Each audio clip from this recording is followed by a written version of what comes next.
Hi, I'm Deborah, Customer Success Manager for Gain. In this video, I'm going to show you how to annotate this newsletter that I imported from Canva to Gain. Any collaborator or approver can make annotations.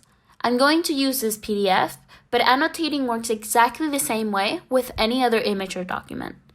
Start by going to the fields where you would typically write a comment or mention someone, and click on the Annotate button. This will turn your cursor into a little cross that you can now drag over what you want to annotate.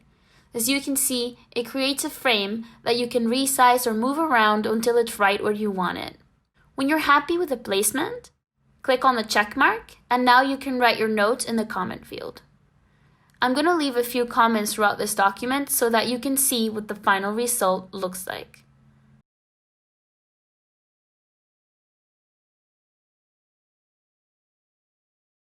Then I'm going to mention my teammate, just so she gets notified.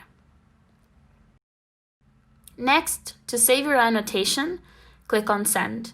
Now, everyone can see the annotation in the activity tracker. It's there for the record with its timestamp, and people can click on it to see the exact part of the image that the note refers to. Another great thing about using annotations is that you can create multiple annotations and group them in one single comment. That's pretty cool because before annotations, every single comment was a separate revision, and that could clutter up people's inboxes.